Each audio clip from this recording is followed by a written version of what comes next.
So, good evening, everyone. Good afternoon, good morning, wherever you are under the planet. We welcome you to this training, the hands-on on Python programming. So today we'll continue from where we stopped on introduction. So I'd like to call Dr. Adegoke Taiwo. Over to you, sir. So, good evening, Dr. Okay. Thank you very You're much. welcome, sir. So, let me share my screen.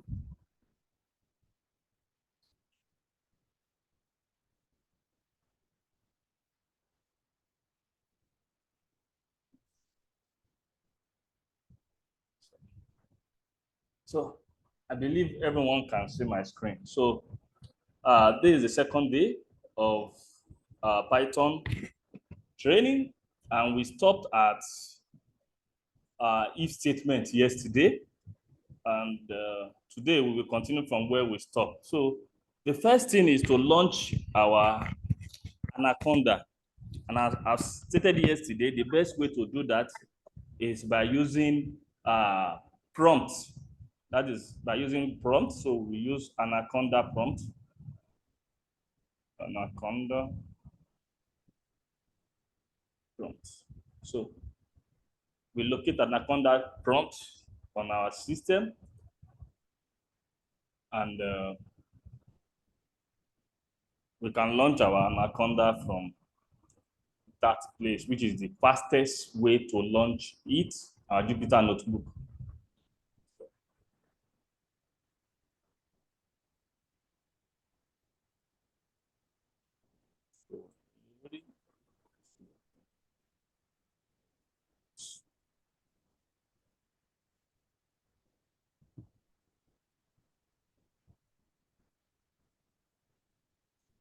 So just overview of what if statement is used for whenever we want to make we want to take a decision, whether yes or no, and we can have one decision to make, we can have two decisions to make, we can have three decisions to make, and we can have many decisions to make. So that is why we have if statement for one decision, and if else statement for the two decision, and we have IfLeaf S.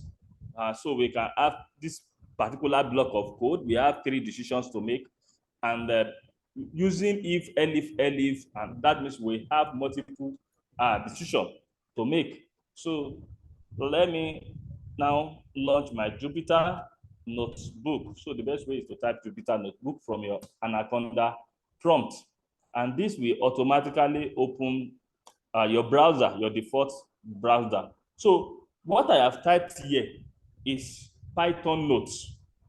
So that is why we have error. So this is an error message because there is nothing like Python notes in the Jupyter. So once you have this, you should know that, okay, there is something wrong with what you have typed. So you need to type in the correct words. So I've typed in my Jupyter Notebook. So, and I will wait for it to open the Jupyter Notebook for us. So yesterday we looked at a specific code where we use if statement to we take in a particular value, and from that particular value we want to know if the person can have access to the party, and this is based on the condition that the person is more than 18 years of age. So that is the if statement. That is, if the person is more than 18, the person is allowed to come into this to come in for the to the party. But if our if else statement, that means we have another statement that tells the user that is less than 18 that, okay, you cannot have access to this particular party. So I'm trying to get my Jupyter running. So this is the flow chart. The flow chart is this condition that the person, if the person is more than 18, it will it will run this particular code. But if the person is not more than 18, nothing is done, and no decisions will be taken. So, but for if else statement, as I said, you will start with if, with your expression. This expression is the condition you want this system or computer to put into consideration, followed by a column. If you fail to put this column, the code will not run. Also, you need to take note of this, that between if and your statement, there is a kind of space. This space is called indentation. So it's telling the system that everything under this if statement should be run, else do nothing. So when we have two conditions yes, I think it's coming up. So when we have two conditions to be taken, this is how the flowchart looks like: yes and no. So if your condition is that, okay, I am more than 18 years, it will execute this particular set of code. And if it is no, it will execute this particular set of code. For example, suppose you want to log into your email address. The Gmail, for example, will ask you for username and password. Once you type in your username and password, the next thing the system will check is to check if your username and password, if they are correct. So if they are correct, it will log in your email. It will log in your email. It will pop up your email box, and you will be able to do some certain things. But if your username or password are not correct, you will see that is why we have no. So at that particular point, the system will flag that your password is not correct. Then your code, the programs continues at this particular point. So why is this Jupyter notebook not running on time? So let's move on. So for if statement, if else statement, which we consider also yesterday, we can see that we have if, expression, column. So the set of statements under this if, there is indentation.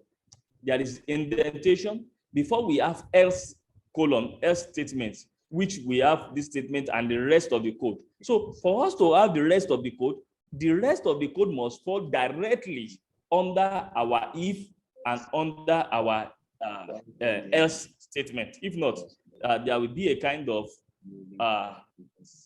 issues. So I think we are getting that to that point. So then we have multiple if statements, as we looked at today. That is the text expressions, yes, statement 1. If no, then it will check the second condition, statement 2. If your second statement is not fulfilled, you check the third expression, statement 3. Then that is when we have IfLeaf statement with this. This is the syntax, as we have saw. This is the syntax for IfLeaf statement. So today we are going to continue from there. So let me increase that. Yesterday, the first thing I told you is to identify your working directory. For me, my working directory is on the desktop. So I will open my working directory. Then on my desktop, the folder I want to work with is my Python class, so which I have access to. Now, this is what I have access to. And yesterday, we made use of Python class 1. And if you don't have access to this particular code, this evening I've posted it on our WhatsApp group, so you can get that also, or you can have access to that from using the link I have also provided there. So, and yesterday we talked generally about Jupyter Notebook, basically all these features of file, edit, view, insert new cells. We talk about cells, copying of cells, cutting of cells, moving in between the cells. We talked about that. We talked about kernel, and we talked about all these features that allows us to navigate through the Jupyter Notebook easily. So I'm still waiting for my kernel, for my this thing to open. So here's my Jupyter notebook. that we used yesterday, where we talk about first line of code, we talk about variable declaration, we talked about comments, we talked about naming of variables, we talked about types of variables yesterday, where we talk about integer, float, string, we talk about data conversion, and we talk about operations in Python, which is the same thing mathematically. We talk about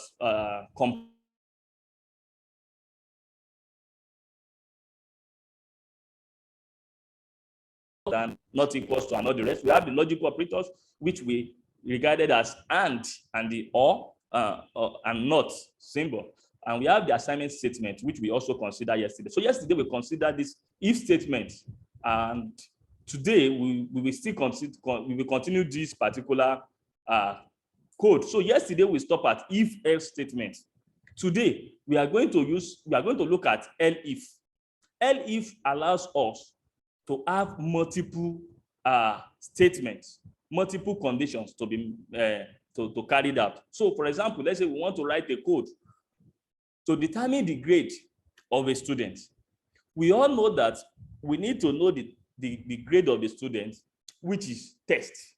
Let me call the test. Test, let's call it 20. Exam, let's call our exam 50. And the total score is test plus exam.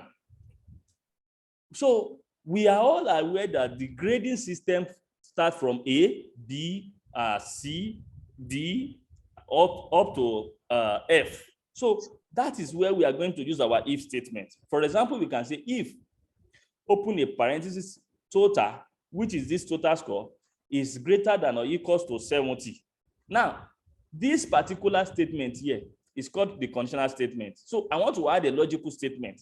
And this and statement, total, our total must be less than or equals to 100. Now, do something. We need to put a column. And the indentation is here. Print grade. So because grade is a string, we put in a quotation A. So after we finish this grade, now the indentation is under print. I'm through with the code, but all I need to do is to give the second condition. So I need to come back to under this if and use elif. Elif statement, if total is greater than or equals to 60, and the total is less than 70. Yes, it should be less than 70. Then we have print grade is B. Now we move to the third one. Elif total is greater than or equals to 50, and total is less than 50. We put this column again, and we have print grade is C. So we have another command that says, okay, elif total is greater than or equals to 40, and total is less than 50. Is greater than or equals to, let's say, 55. Then we have print grade. Grade is D. Now, we now have elif total is greater than or equals to 40, and total is less than 45. Print grade is E. Now, else, because we have only other options, the else statement will be used at this point, and I will print my grade, which is F. So if we run this code, we should expect that the result will give us grade A for this particular student. So let's run this line of code.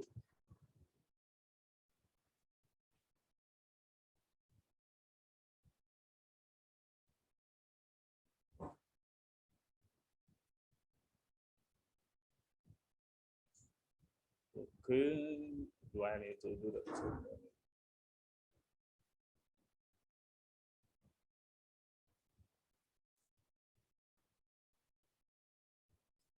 So I think what?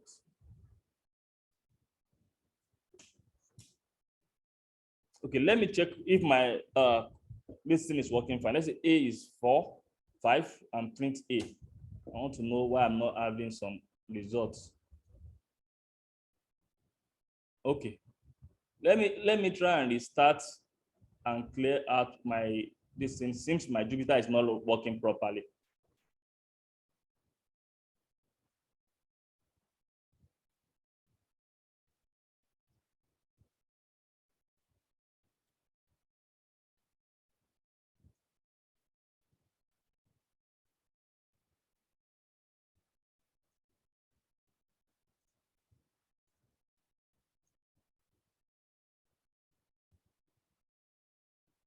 So I think my Jupyter is not working fine. So let me log out.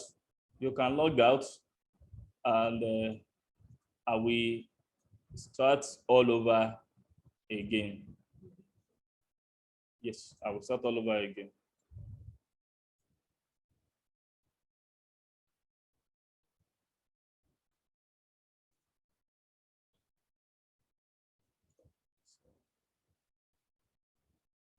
I will start all over again.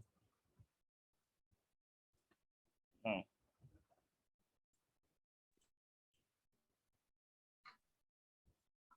So let me start all over again, which is Anaconda prompt.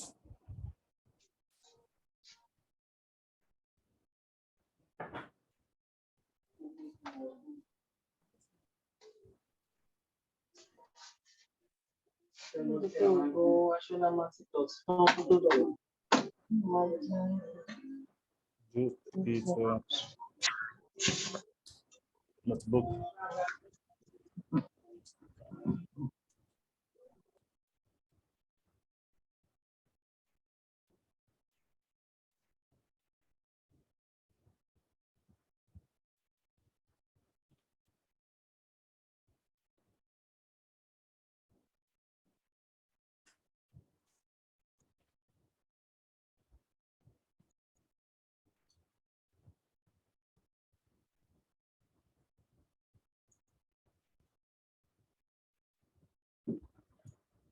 So let me go back to my computer.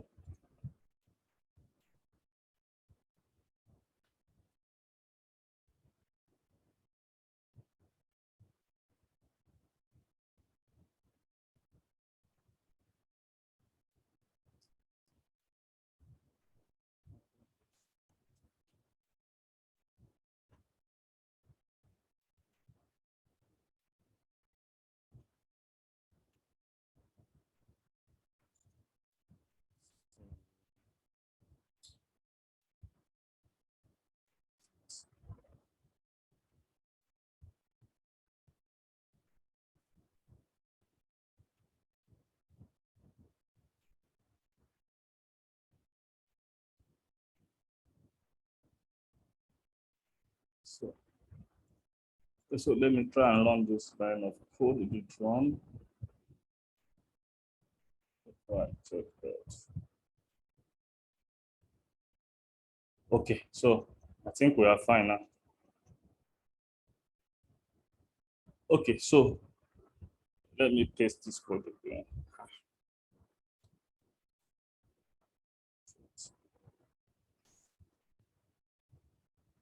So sorry for that. Let me just quickly write that particular code again. Let's say exam is equals to 70. Let me print my exam and see the results.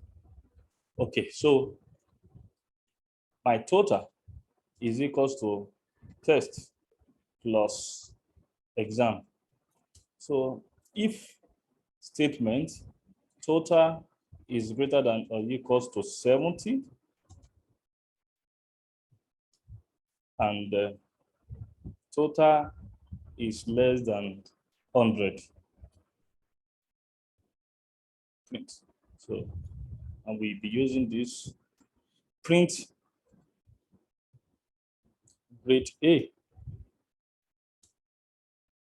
So if my grade is 60 and less than 70, so I will have print grade B, should be IfLeaf. So I have IfLeaf here. So let me write another one of code. So if my grade is 50 and less than 60, I have grade C.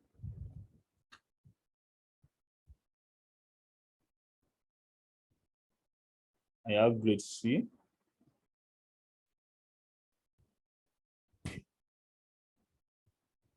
So if my code is between 45 and less than 50, I have grade D.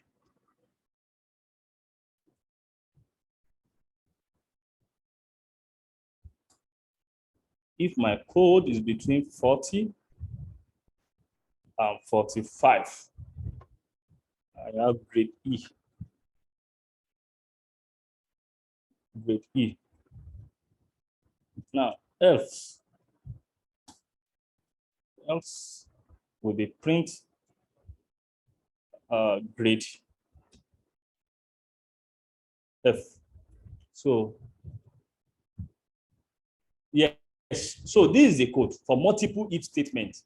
We have test to be 20, exam to be 70, that is 90. So we expect the result to fall between this particular condition.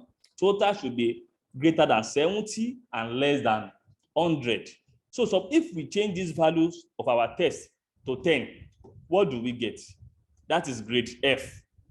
That is F statement. So this particular code, it works now. So we can rewrite this particular code by saying that, okay, allow the user to supply the test and allow the user to supply the exam. So let's look at that. We can say the test is equals to EVA, that is, it will convert string to numeric, that is, enter the test score. This test score. Let's just look at what will happen with this. So if you run this particular line of code,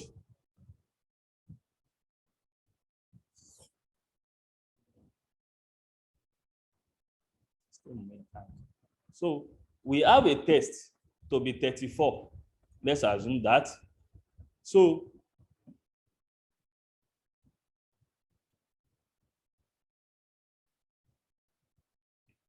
let me start. If I run this particular code and I supply 34 and I enter, then I can ask what is the type using the statement yesterday of this test. We can see that it is integer because I supply 34.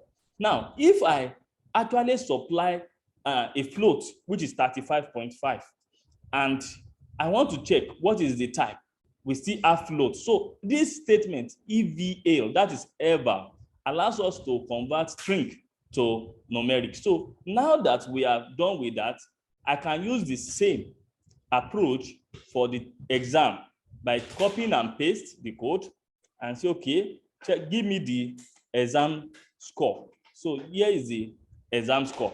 The rest of this code, total and if statement, can then comes into this play by copying these particular lines of code and putting it here. So if you run this line of code, now you can say, okay, let's run it. Enter the test, let's say 20. Enter the exam, let's say 30. That will give us 50. So our grade is C. So you can go on that there are some certain conditions when you will have a if statement inside your if statement by saying that, okay, our test, in this case, let's rerun this code. In this case, I can supply a test to be 50, which is not supposed to be. And I can supply my exam score to be 10. Yes, that could be. But my test cannot be more than 50. My test cannot be more than 50. Cannot be more than 50. So for us to be able to bypass this, we can also rewrite this code again by saying that, okay, when I supply my test, for example, check the condition that if test is less than or equals to 30, then allow the user to supply the exam score, which is exam. Allow the user to supply the exam score.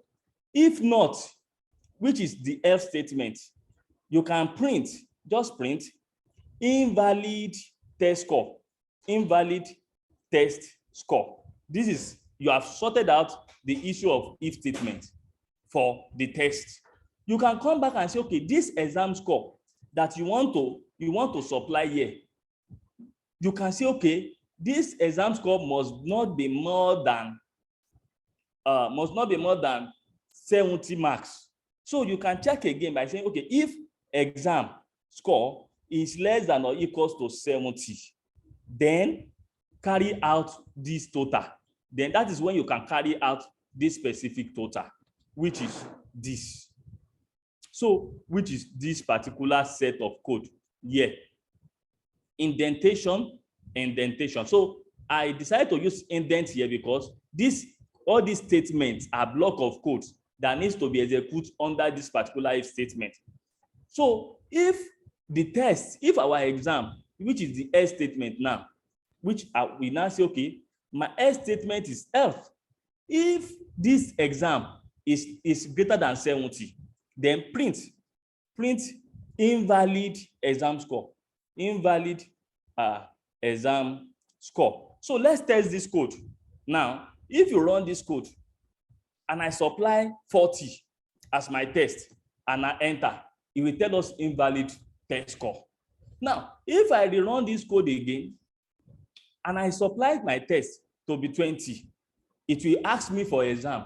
If my exam is 80, what will happen? It will flag invalid exam score. But if I run this same code and I supply my test to be 25, which is valid, I supply my exam to be 20, good, I have my grade D. So you can have if statement inside another if statement. So now we are moving to iterations. Iterations allows us to be able to repeat our code for many users. Hello, sir. Yes, sir. So before we leave the exam score, yes, sir. In a situation whereby you don't know the end of you have your final score to be n, so it can be any value. Can this yes? Can this statement work also? I didn't get your question properly. For example, my n, yes, let's say, is to infinity. Okay, to infinity. So if does your it work test can be infinity, right?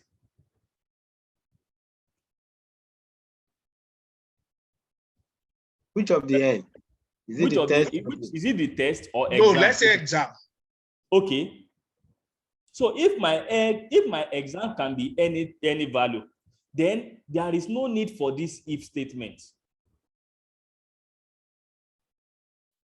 Because your value can be more than 70. So there is no need.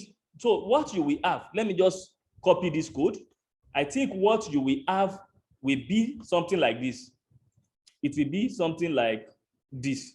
That means if your exam can take any value, I will not have if statements, and I will not have this particular statement.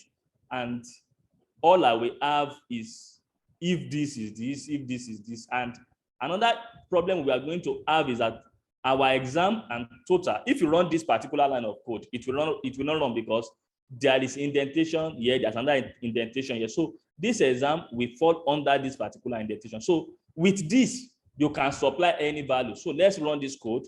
I can say I have 20 and I have 750 for my exam. So definitely, which is telling me that it is F. That's another error we need to capture. Why is it telling me that it's F? Now, good, because the value of our total score is 770, which has not been captured in this place at all. So for me to be able to undo this particular case scenario, all I need to do is to remove this AND statement that my total is less than 100. So if my total is more than 70, so let's look at the code. We have 20 and we have 750. So we are going to definitely have A, for example. So let me rerun this particular cell code, 20, and we have 750. So my grade is A. So I believe this has actually answered your question. Yes. Okay. So what is an iteration? So we have an iteration that allows us to loop over our code. For instance, this particular code is for only one student. We can have it for 50 students, 100 students, 1 million students. So for example, you want to print 5 numbers and you just say, okay, I want to print 5 numbers. Instead of you to write print, for example, print 1, print 2, print 3, print 4, and print 5. Print 5, which we are the one typing 1, 2, 3, 4, 5. So loop statement can allow us to just write a simple code that can print all these things for us. So for us to be able to generate a range of a number in Python, there is a command called range. Range of a number which is being presented in form of a list. So let's say I want to generate 5 numbers. In this case, we have 5 numbers. So let's look at the syntax before we move on for that. So the first one we are going to use is while loop statement. While loop statement is that while a condition is being fulfilled, perform a set of code. Let's say, for example, now in this case, our I, let's call my count. Let me use the word count. My count should start from 1. So my count is 1. So while statement, while my count is less than 5, because that is what I want to print 5 numbers. While my count is less than 5, put colon. This colon will be there. Print count. So if I run this code can never stop because I need to attach a condition to it. And the condition is that my count should be added by 1 after I finish first print. So once my count is 1 here, so after printing 1, it will add 1 to my count. That makes it 2. It will check this condition. Is count less than 5? If count is less than 5, it will run the iteration again and so on. So let's check this line of code. So this is it. My count is, why count is less than 5. So why count is less than 5, which is 4, it will stop. But what I want is count should also account for 5. So what I need to do is to put equality sign here by saying, okay, run this line of code for me. So we have count 1, 2, 3, 4, 5. So instead of me to be having print 1, 2, 3, 4, 5 people, you can actually use the word count. Then why statement? Count, why this count is less than or equals to 5? Print count, and count plus equals to 1. We have looked at this code yesterday, which is part of the assignment operator we considered yesterday. So let's consider that I have 3 students in class that I need to supply their test score and exam score. So I'm going to copy this particular line of code and I will use if statement, this while statement for it. So let's say count of students is equals to 1. Why count is less than or equals to 3? Because I said I have 3 students in class. Perform this set of codes. So this set of codes, I need to move it because of the indentation. We should be very careful of indentation. So let me just do the indentation. Fine. So why this? Collect my test score. If my test score is less than 30, then perform this else. So after I finish this, the condition of count supposed to come in, which will fall under this test. Observe this test. This is my test. So my count is plus or equals to 1. So let's move on and let's check what we will get. We said we have 3 students. So now this is telling me indentation error. Why is it then telling me indentation error? Because I have my test here. It shouldn't be. This my test, this if statement supposed to come underneath this particular underneath this test. That is why I have indentation error. So if this is less than 30, else print this. So my if statement for test score should come under this if statement, here. So I think we are good to go. Now, if exam is less than indentation error also. So when writing code, you must definitely have errors. So why do I have this indentation error? I have my exam to be here. My if statement is supposed to fall underneath the exam score. Then if it is less than this, then I can have this kind of statement. So my exam X supposed to come underneath this if of exam. So let's run this particular line. So good, we are good to go. So if I supply, if the first student got 20 in the test and he scored 10 in exam, his grade is F. Now we have another test coming up for the second student. Then that for the second student, he can maybe score 15 in test and he scored 35 in exam. So that one scores C. Now for the third person, maybe he scored 0 in test and he scored 5 in exam. So it got F. So this is basically for 3 students using while loop statement. So another way to also perform iteration method is by using for statement. For statement is this. Let me just give you the syntax. The syntax is for variable in sequence, which we have colon there, then we have a set of code. So let's look at how we can do it. So I want to generate a number, range from 1 to 10. The best way to do it is to use the word range in Python, 1 to 10. But if I run this line of code, I can't see anything. But the system has actually generated a range of numbers from 1 to 10 for me. So how can I use for loop statement to view this range of 10 numbers? So generate a range of values between 1 to 9 and print on a single line. So this, you will use a for loop statement for count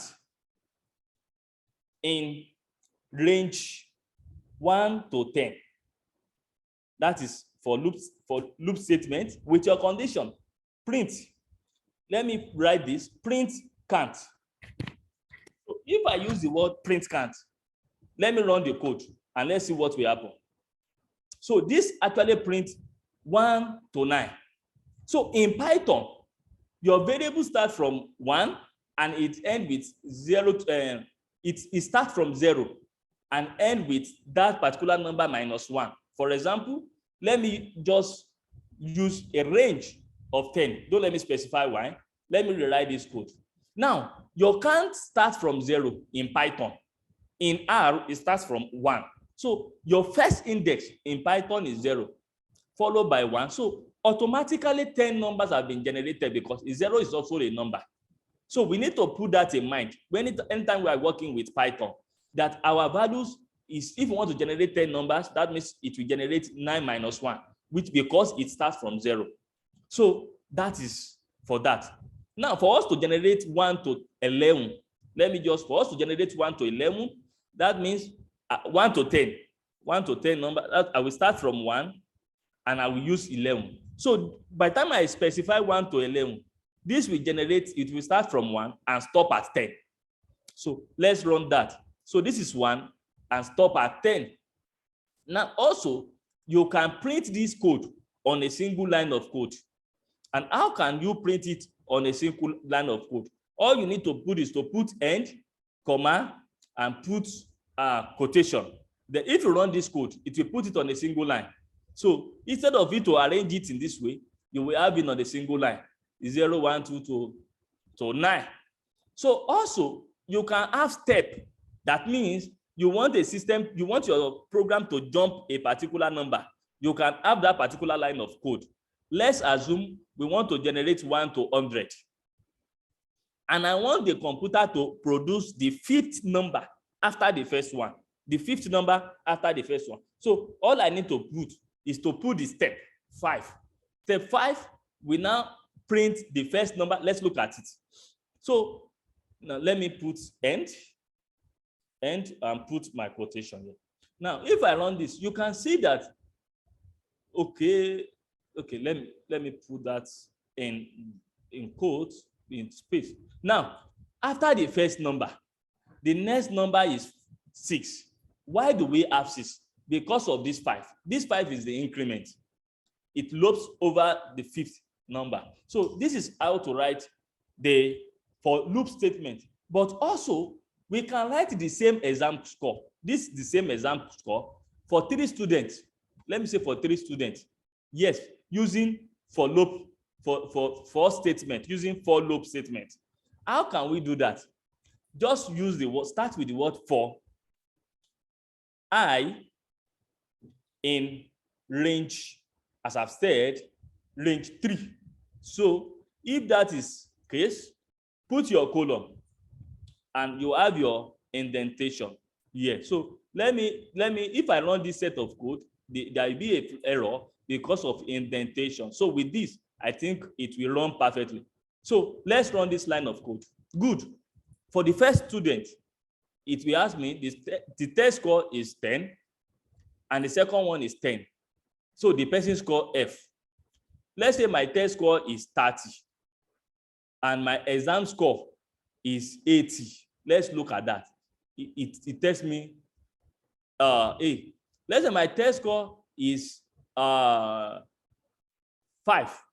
and my exam is 5. What do we? So after the third person, the code stops. So this is why we use loop statement. And you may be wondering that if you add 80 plus 30 together, why that is 110, which is more than 100, which give me A. Yes, the reason is because the code here is just telling me that my if statement, that my total should be greater than 70.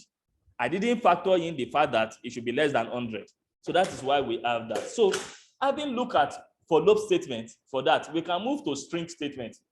And one of the best way we started yesterday is by saying the hello word. Let me use the word hello word. So for you to use any string variable, you need to put them in quotation. So if you run this, you will find the word hello word. Another way to put it is to use the word print statement.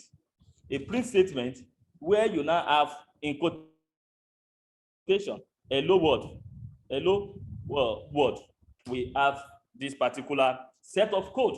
So, and we can check. We can assign this thing to a variable. Let's call it x. X is equals to this.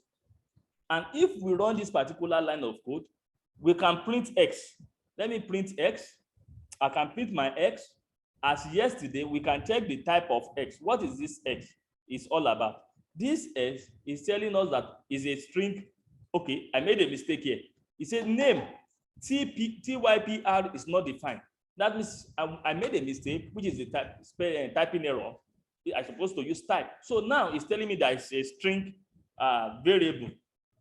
So we can check some manipulations. We can check some things about what is the total length of this word, hello word.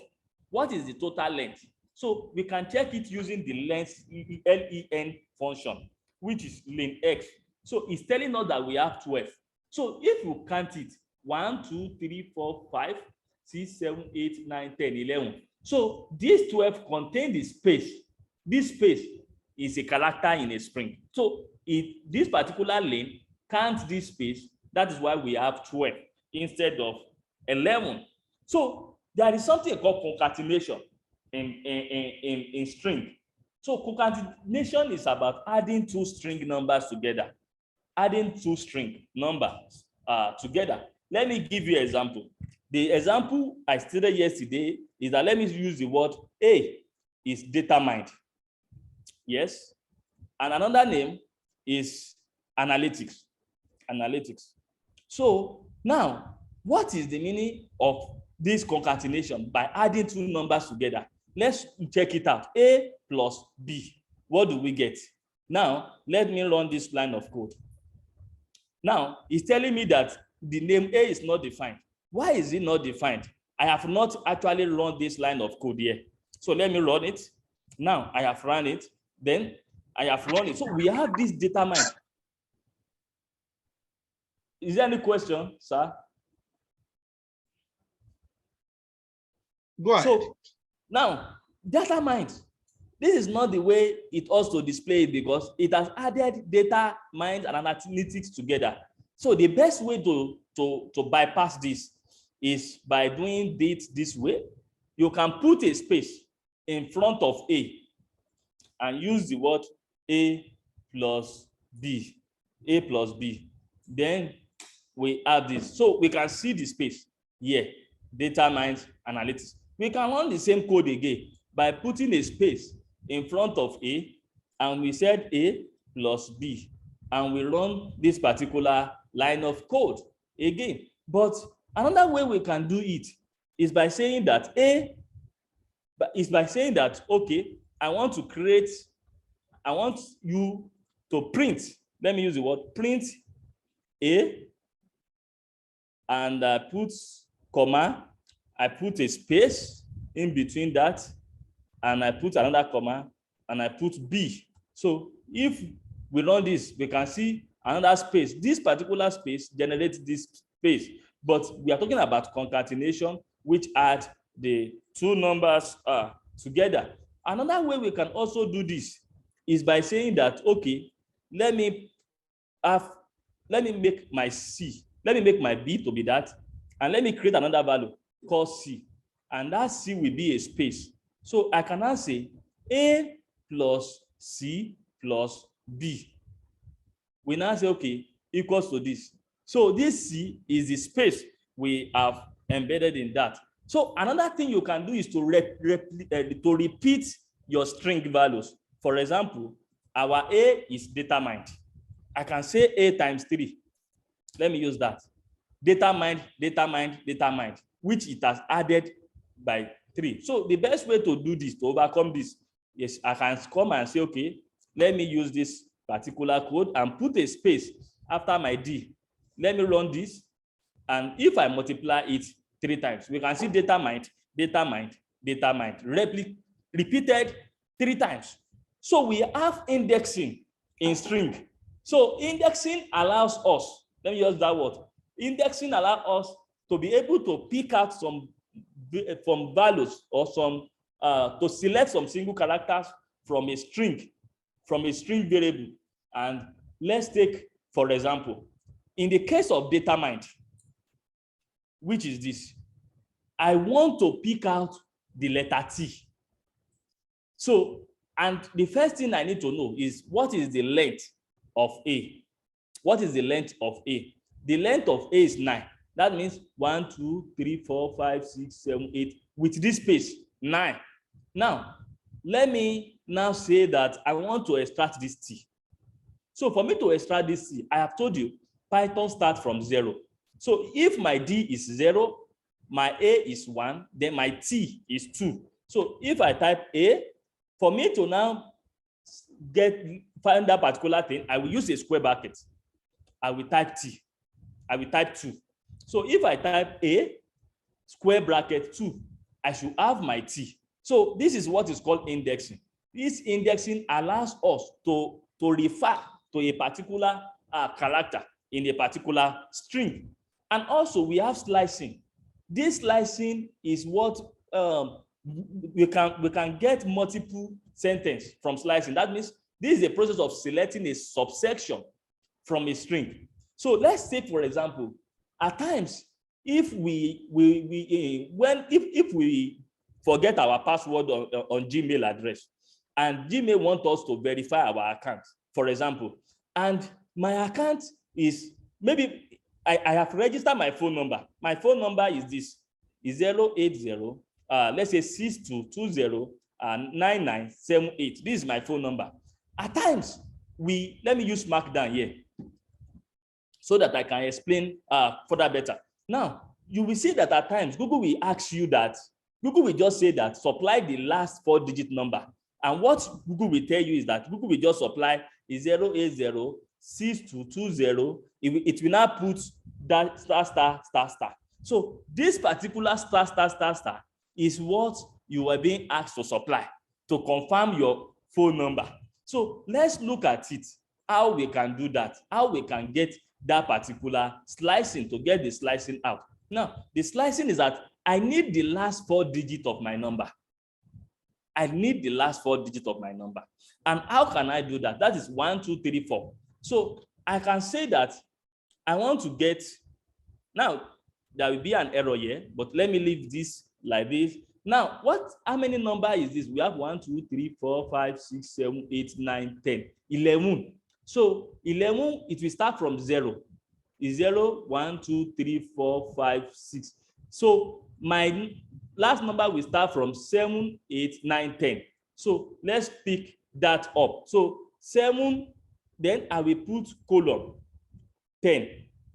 And let's see what we will get. Good. It provides me with the last 3-digit number. So for me to have the last 4-digit number, for me to get my last 4-digit number, I will just need to supply it to 11. So this particular allows us to slice between a variable. It allows us to slice to get some portion from our string variable. For example, let's look at B. B says we analytics. So what I am interested is, let me use the word, I want Python to give me all these values except C and X. So for me to do that, I can say, okay, Python, I will give it colon -2. -2 is that start from the beginning and omit the last 2 numbers. So let's look at this particular set of line of code. Now, this is what I'm saying now. I'm telling Python to omit the last 2, and the last 2 is C and X. So when we look at it, we have analytics. So it has omitted the last 2-digit number. Also, we can use step.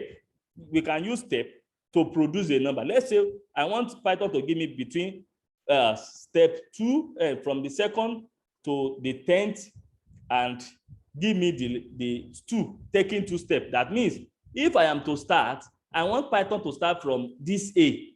This is 0, 1. To start from this A, jump the L, go to Y, and so let's look at this line of code. Now, this is what I have. Because I tell the system that, okay, start from these 2. This 2 is my A. It will omit this L because I use 2. That means it will be jumping. It will be taking a step after, which is the L, which is the Y. After Y, instead of the system to give me T, it will not give me T. It will go to I. Instead of system to give me I, it will go to X. And that is slicing. Slicing is the way of actually getting some part of a string variables. Also, there are some methods in Python that allows us to have this to perform some analysis. Some of us, when we want to type our Gmail, you'll be observed that some of us will type a capital letter. The system will accept it. If we type it in small letter, it will still accept it. So the best way to capitalize the first number is by using the word capitalize, which we have that particular method. So by the time you have that, yes, so let me run this again. Then it has turned this determined, this D, it has become a capital letter. So now let me now say that I want B to be in capital letter. So we have B dot capitalize. So in this place, our A will be in capital letter. So for the upper one, if you want all these data mine to be in capital letter, all you need to do is to say, okay, A dot upper. Then you put it in bracket. You have that, all of them data mines in capital letter, written in capital letter. You can do the same for B, which is upper, and you we end with your quotation. So, and that is it. So at times, let me just give another example, which I want to use slower. Let me use the word capital letter Nigeria, which is our country. Let me use A1 as Nigeria, our country. Now, if I want this A1 it will be displayed. Let's look at the way it is displayed. Now it's telling me error because A1 has not been defined. Yesterday I told you that our Python is case sensitive. So let me rewrite that. So this is A. So if I type A1 dot lower and I put it in brackets, I will have Nigeria written in small letter. Now let's look at this strip button. This strip word allows us to strip out this space, this last space in our sentence. The sentence here is, I am in love with Python. So if I am in love with Python, let me use that. Let me run this particular code. I am in love with Python. So for me to be able to use stripe to delete this space, the last space in this sentence, all I need to do is to say, okay, A1 strip, and we enter. So we can see that this space has been removed. It's not only space we can remove some other things. We can remove some things in our data. This is how to remove some things in our unwanted stuff in our data. Let me give another example. B. Let me use this. Maybe I want to strip the comma. This comma, I want to strip this comma at the end of my word. So I can strip it by using comma. So sorry, let me put it in parentheses, then strip this comma. So we can see that at times we can have some data that we have comma, separated commas and all the rest. So for us to be able to remove that, we use the strip command. So dot strip allows us to remove some unwanted words from our command. So we have another one called title. A title, it means it will capitalize each word, the beginning of each word. So that's why we have capital letter A, capital letter I, capital letter L. At the same time, we can split this word. Splitting it can be I as a word, AM as a word, in as a word, and all the rest. So if we use split, which we have here, now you can see it that the system, the Python has split it into different words, and these words are being placed in parentheses. Is a list. This is a list statement which we are going to look and as we move on in this study. So at times, let me just use the word. Let me write this particular. Let me rewrite this here. Let me remove N here. Now we can have a sentence like this, escape sentence, and I want this sentence to be on another line.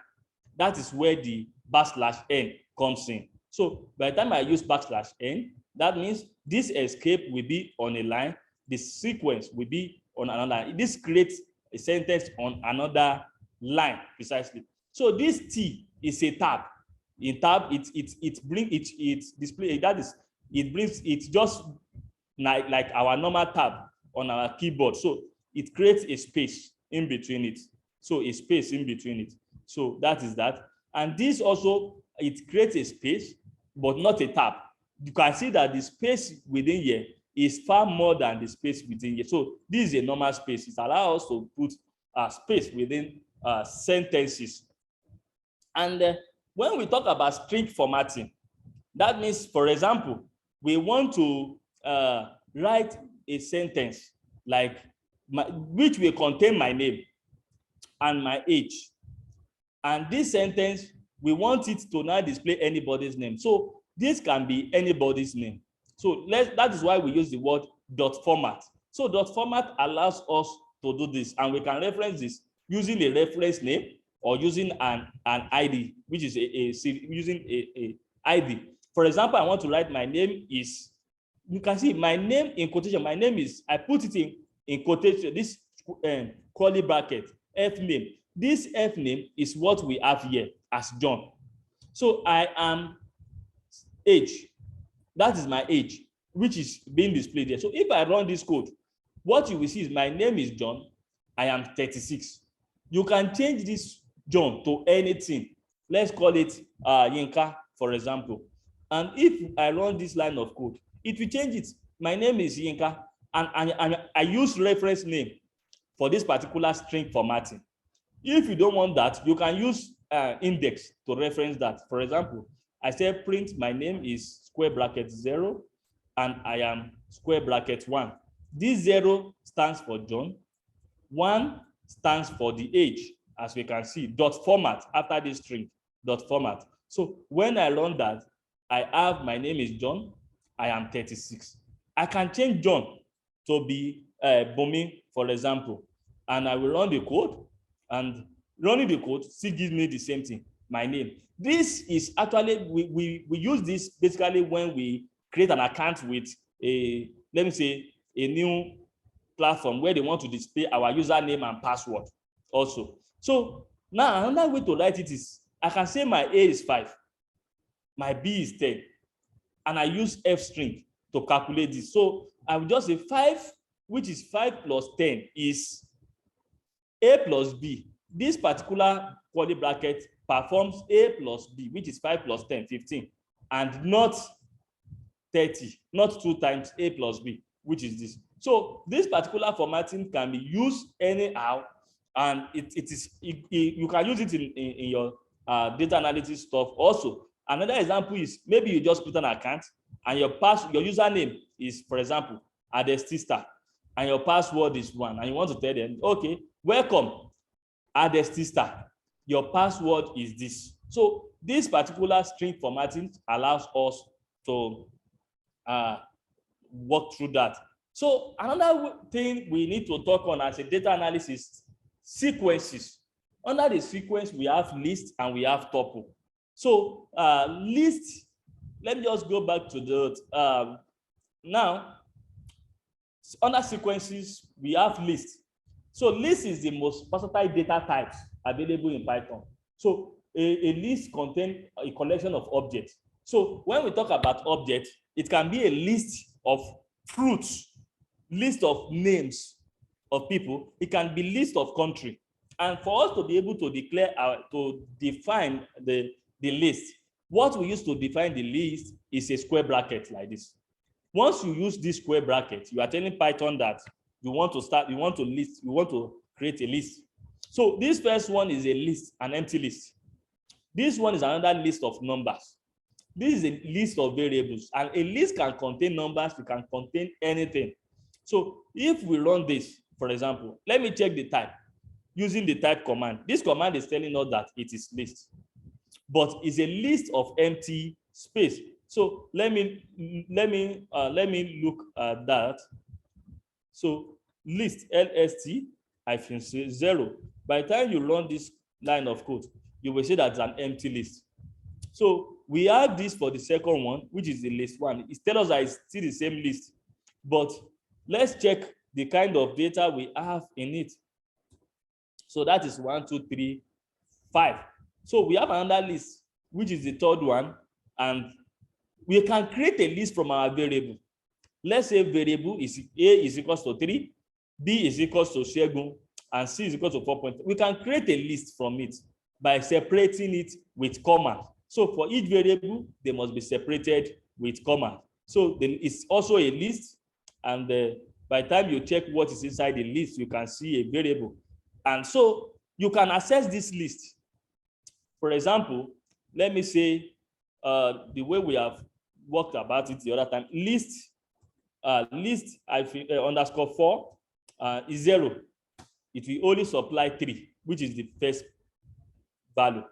So if I say that list underscore 4 1, we will have Shegun. So that is how to access your list. Underscore 4, which is 2, let's say we have 4.5. Let's assume that I have another list and I call it 3. Let's look at what the system will tell us. Is an error because there is no range. There is nothing like we only have three variables, 3 values in the list. Now, part of our assignment we need to do is to create a list of fruits. So we have different fruits like orange, mango, and all the rest. You can create a list for it. That's your assignment. You can create a list for float numbers. We talked about float yesterday, which are values with decimal point. You can so create a list of cars. We have different kind of cars, like Mercedes, Toyota, and all the rest. So that is an assignment for you to look into. Now, we can also have a list in a list. For example, I said a list can be created using square brackets. Now, this is a Tolu. Look at this particular parameter here.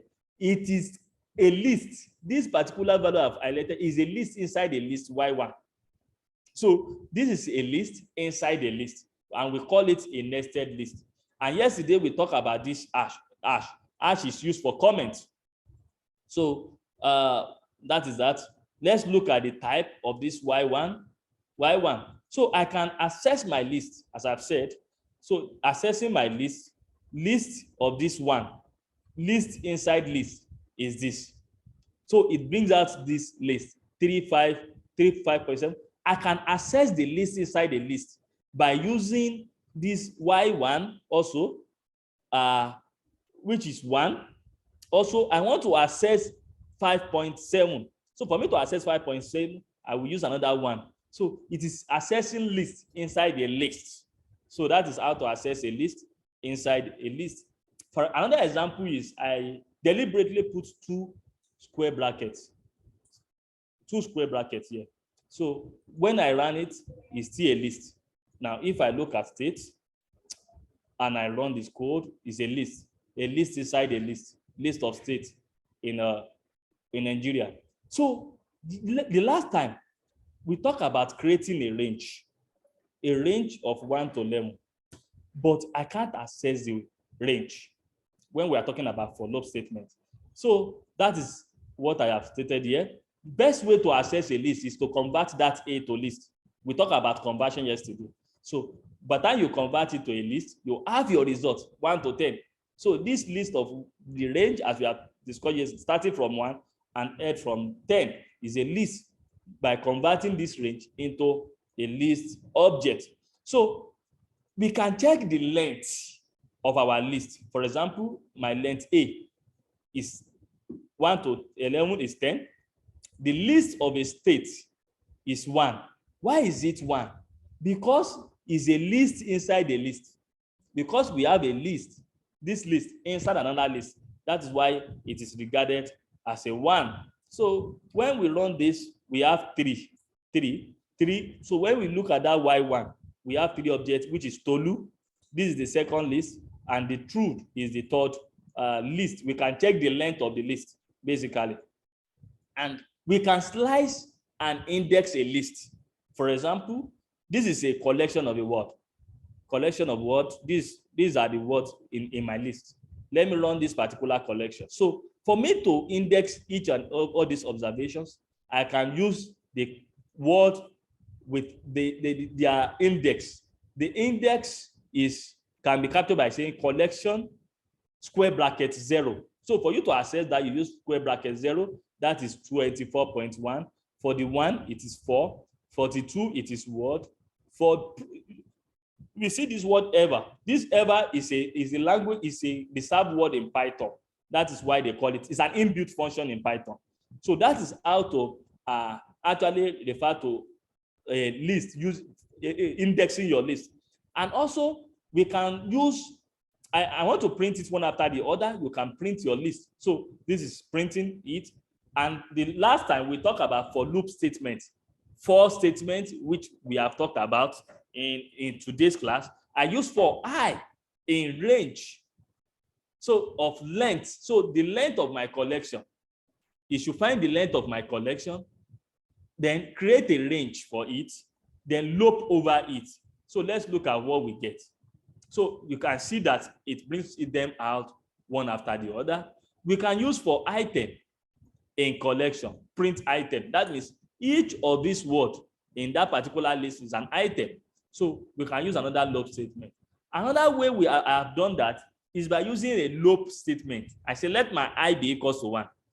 Why I is less than length of the collection. Print collection. Let me use less than or equals to collection. Print the collection. Then we have that. By the time you run this, so we have it. That means we are out of the range. So the best way is to remove the equality sign and run the code. So we have all the Python, all the values in the list. So as I've said again, we can have a list inside the list. This is a list inside the list. This is another list. This is another list. So this list can be indexed with 0. This list can be indexed with 1.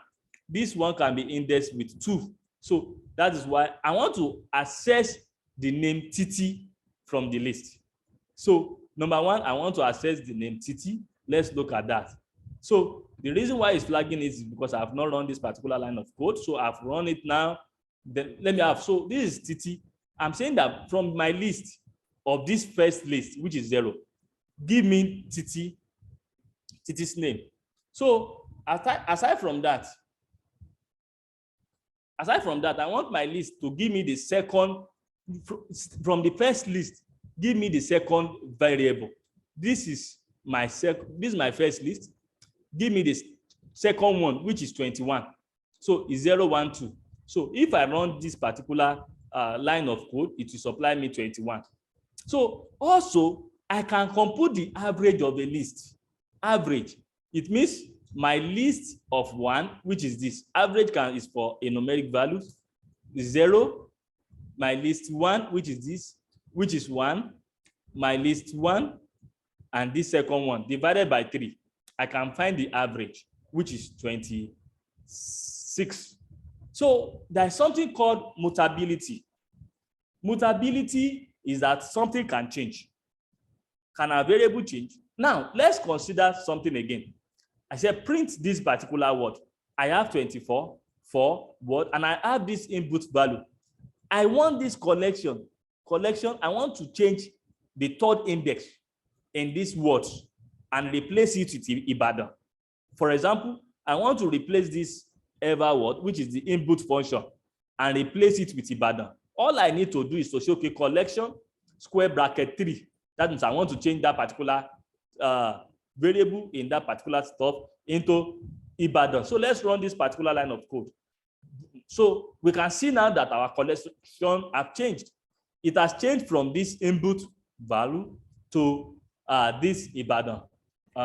Ibadan. So that is how to work with list. There is a list operation also. We can merge two lists together.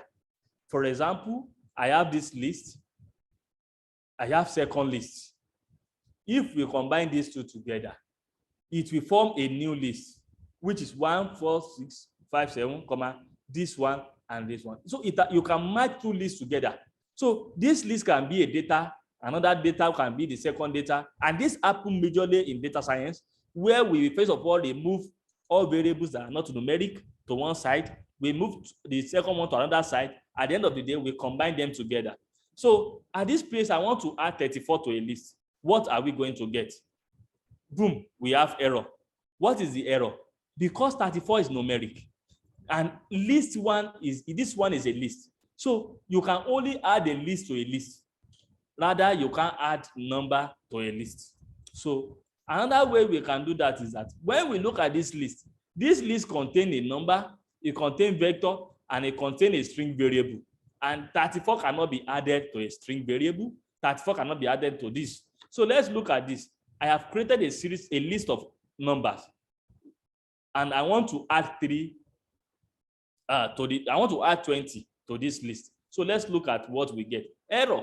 The error is because you cannot iterate over it, even though they are numeric. You can still not iterate over it. So let's look now. What I have done here is that I have converted my 20 to a list by using a square bracket. This is a square bracket here. So since 20 is now a list, I can merge it with my list 3. So let's look at that, and let's look at the result. So 20 has been added to my list because 20 is not a list. So a list can be added to a list, and a list cannot be added to a number. There is no operation that can be carried out on that. So we also use if statement, our equality sign, to check if this particular A is the same as this. I said is A equals to B. That is what you have, is this particular list equals to this list. For us to know whether it's true, I have used a conditional statement here. A equals B, which we have talked about before. So since this A is equals to B, that is why we have T true in this statement. Let's consider this particular code again. I said my C is this, and I said let my D be C. So definitely C is D. So if we are to check it, we check it, it will also give us a true statement. But now, and I said are C and D alias of themselves. So if is C is A, is it true? Is C A? So we can use that statement, which is true. So this is a list, and you can go ahead and create lists, and the way you can create many lists as you like. Now we can slice a list. We have talked about slicing. Slicing is about extracting some portions out of a set of variables. Now we have this variable list, which is this, and if I print it, I have all the set of observations. All I want to see is the first three number. The first three numbers. So for me to slice this list, I use a square bracket and I put 0:3, the start and the stop. So when we look at that, it will give us the first three numbers. So I want to view from 8 to 7 because 8 will not be printed. So to slice, I put my square bracket and I run this particular line of code. So we start from 4. That is 0, 1, 2, 3. So my 4 starts from this and ends here. So that is slicing. So you can slice using square bracket and a colon in between your start and your stop. So you can also slice from -5 to 3. What is -5? That means from the back 1, 2, 3, 4, 5. So I want it to start from 4. That is what we have here, and stop at -3. -3 is 1, 2, 3. So I expect it to start from 40 and end is in 60. So let's look at that. So that is that. We can slice from the back. You can pick a single value. So this is telling me that start produce me with the first word, starting from the first word, and stop at the third one.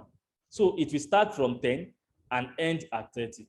So this will tell me that start from the fourth variable and give me the rest in that particular list. So that is why we have column and nothing in front of it. This column stating that give me everything in the list. Give me everything in the list.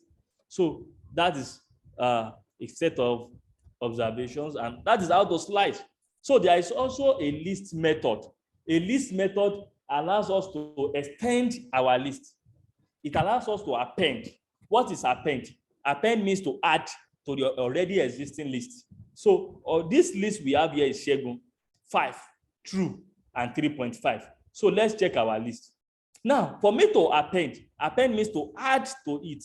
I want to add 6 to the list. So that is why I use the word append to it. So by the time I use that, so we can see that it has appended with 6.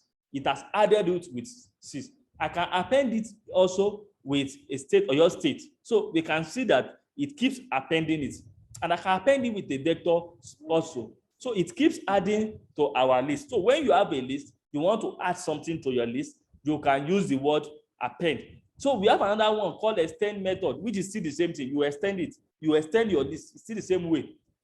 It works something similar to append. Let's take, for example, this is our, let me run the list again. I want to use the word list, should be Segun 5 and true. So let me add this vector to it. We can see Segun 5 and 2 with this list. We can see the new list. It has added 4J and that. Now, the difference between extend and the append is that this append, it can append and give us a new list. Now look at this. I append this list using a list. So it produced a list for me in the list. When I use extended, instead of it to produce a list, it actually extends the already existing list by adding to the list. So it does not give me a new list at all. So we need to know the difference between extend and also the extend and append. In this case, I want to append it with these two variables, 4j, 23. I guess we are going to have an error. Yes, because it is not this 4j, 23 is not a list.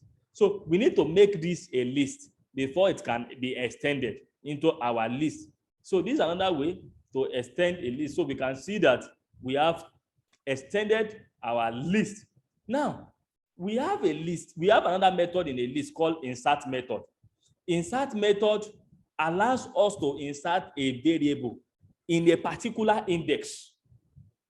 Yes, in a particular index. Let's say, for example, I have a list, Kemi 24 and 3. This Kemi is indexed in Python is 0. This 24, the index is 1. This 3, the index is 2. Now, I want to insert Olu, this particular Olu, to first index.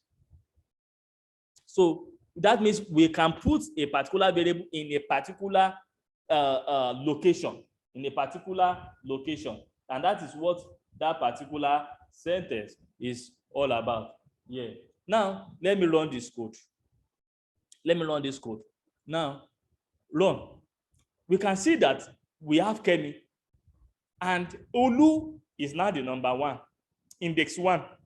This 24 remains the same, 3 remains the same. So we can put something in a specific place. So here, I want Python to put this particular vector into the index 3. So by the time I run it, you can see it has put it in index 3. This is 0, 1, 2, and index 3. We have a pop list. Let's look at that. So pop is 3. It gives me 3 in this 3.0. But let's look at the list again. The list is Kemi, Olu, 24. This pop brings in a specific value. It's attached to a specific value. Let's look at pop 2. List pop 2, for example. So pop 2 means Kemi, Olu, and this. Because the reason why we are having pop 2 is because this pop 2 here has removed our variable 3 from the system. So this pop, it removed 3 from the list, and when we remove 3 from the list, we check it, there is no 3. Now I told list to remove the second index in our list. The second index is 0, 1, 2, which is 24. So now that we remove index 24, the index 24 is no longer in our list. Suppose I want to remove Kemi now. I want to remove Kemi from this list. All I need to do is to say list.pop, which allows us to drop that, and index of Kemi is 0. So if I run this particular line of code, it will drop that particular Kemi and answer. So also we can reverse. Our list can be reversed. Let me go back to the list. Here, the list I have is Kemi. I have Kemi 24, 3. Now, let us look at the way the list will be displayed. LST is equal to, let me just use a list of 10, 7, 8, 7, 6, 4, for example. Now, I want it to reverse from the back, to reverse it. So it starts from 4, 6, 7, 10. So this reverse method is about producing results from the back. Also, we can sort use from our list. Let's say we have 2 lists, list this and list this. So if I use my list.sort, it will sort in ascending order. That is 1, 2, 4, 6, 7, 8, 9. It has sorted out this particular list in ascending order. We can sort out a string also. A string starts with A, then followed by LMN, then followed by X. So for mark, we can sort out marks. The reverse is true. So I want it to reverse this course from the back. So from the back is 72, 55, because already our number is not sorted. Let me run this again. I have a mark, and let me Let me run that mark. I run marks here, and I have 43. So I want it to sort my mark. Let me just use the word sort, which is marks dot sort. Let me use that sort, and let's look at what we have. So if I look at that and I produce my marks, I have marks. So this sorts it out from as in ascending order. So if I want in descending order, inside this sort, I have used the word reverse. Reverse is true. That means produce the reverse is true. Let me copy this because I'm going to use first. So reverse is true is that starting from the highest to the lowest. But if I have used my reverse to be false, then it will start from the lowest to the highest. So that is how to start. That is how to use the particular point. And I think let me check. We still have a lot of things to do, but let me see if I can round up the tuple. Tuple is another way, is a sequence in Python, but they are being defined using brackets. Instead of square bracket, they use bracket like this to define a tuple. Instead of square bracket, we use a bracket to define a tuple. So here we have a tuple, which is an empty tuple. So if I type a underscore tuple, and I run that, is an empty tuple. So I have another variable stop, which produces a tuple for me, is a tuple. And when you look at this, you can see that the results are in brackets, not in square brackets. So a tuple is different from a list. A tuple can be, a list is mutable. That is, it can be edited, it can be modified. A tuples cannot be modified. So we can have different tuples. We can define the tuple for a string variables. Our tuple can consist of string and numeric. Also, we can have a tuple inside a tuple. So this is a tuple inside a tuple. Let's look at it. A tuple inside a tuple. Now, let's look at that. Tuple inside a tuple. Which is a tuple. Now, we can find the length of a tuple by using len. Len, which is a tuple. We can check the length of a tuple by using len function. This is a len function. This is a len function to check. This is telling us that we have 5, we have 4, we have this. And we can slice our tuple also. We can slice our tuple. This is a tuple we have created using a square bracket. A square bracket means 0. So now I have sliced this particular first tuple out. That is why I'm having a slice. Shegun, Titi, and Tolu. I can extract Shegun out from this first tuple. And that is what I have done.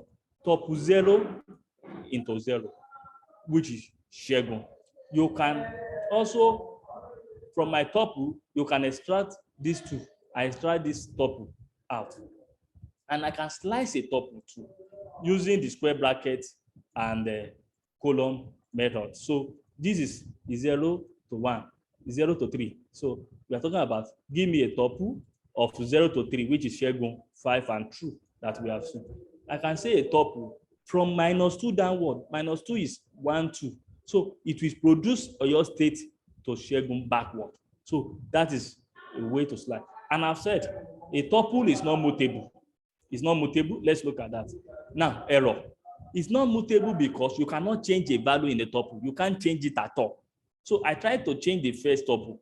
It's telling me error. So tuple object does not support item assignment. So you can't actually change a tuple. But let's look. Can we append a tuple? You can't append a tuple. So a tuple is not mutable. It's not mutable. It can't be changed. It will only be the way it is. So you can't remove anything. You can't assign any values. But at the same time, tuple has some methods. Methods like, let's say, for example, this is a tuple. Which is index. So I can find the index of letter C. So let me look. The index of letter C is 3. So this is 0, 1, 2, 3. So it's 3. So I can find the index using of any tuple using the index command, using this dot index method. So that is a tuple. And we have set. Set is what we know. A set is a set. We know what a set is. Right from our secondary school days, we have a set. So a set can be in the set. We represent the set with curly brackets. The same in Python. So this is a set. Call. So a call is a set. So this is my call. So I can have another set which can be alphabet.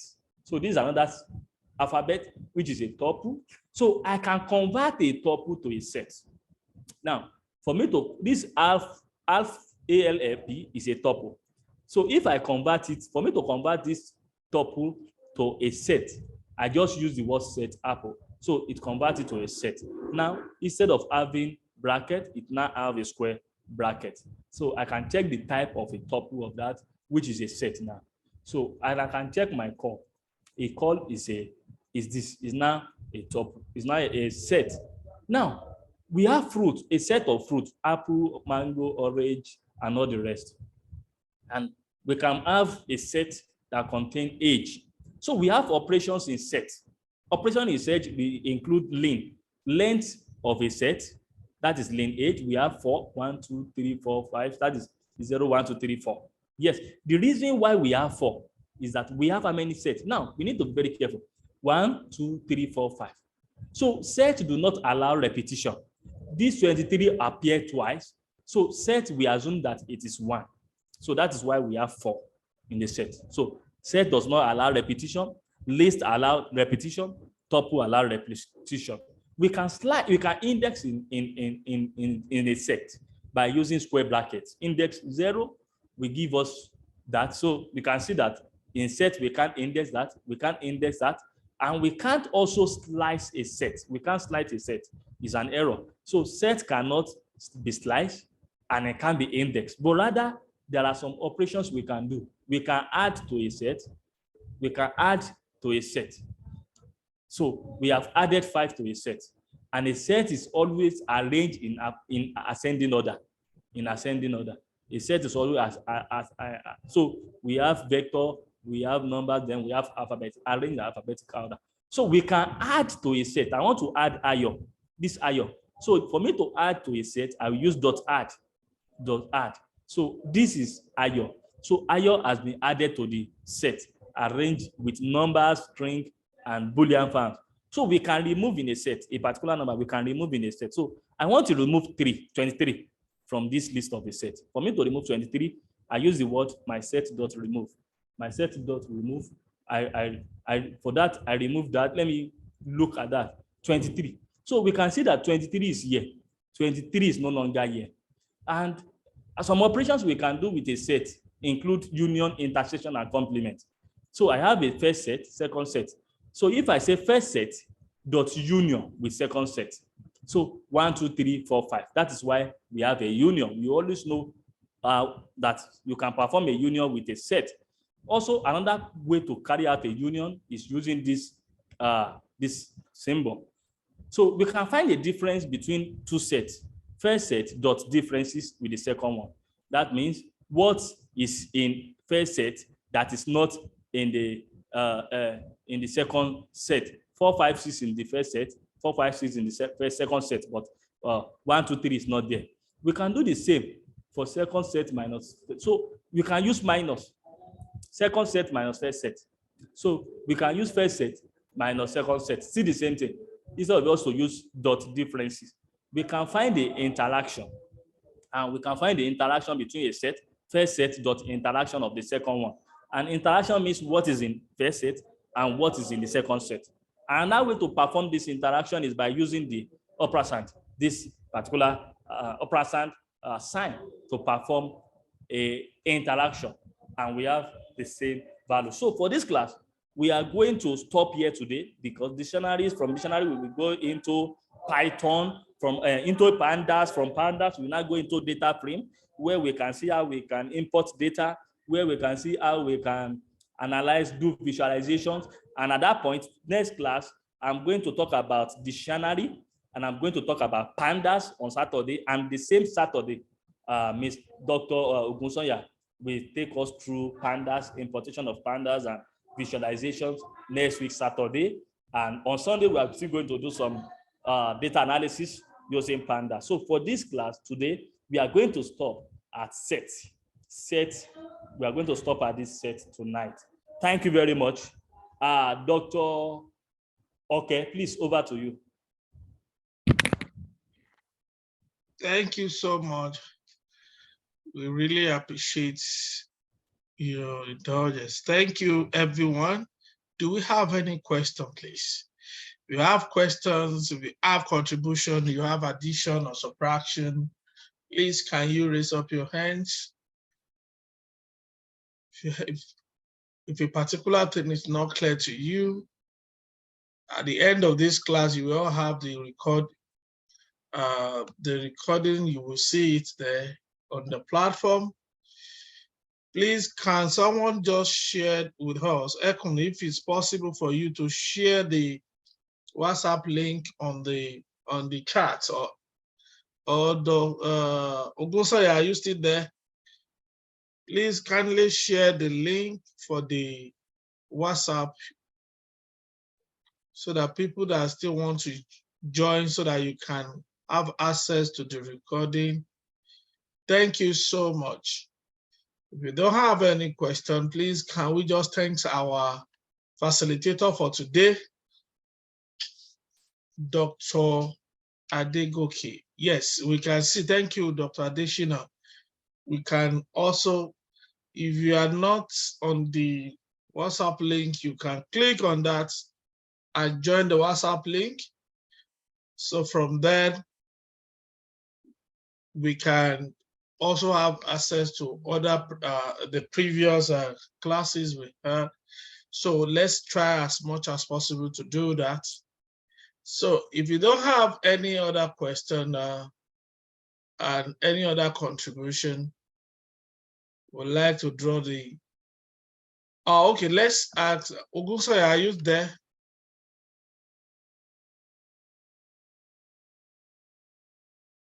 Okay, are you there, sir? Okay. So thank you so much, Dr. Adegoke, for. Thank you, sir. Oh, thank you so much. You can see the link. Victoria is asking, I can't see the link. The link is there on the chat. Dr. Adeshina, please help us share it again. So the link is there on the chat. Yes, yes, the link. Totunde, we salute you.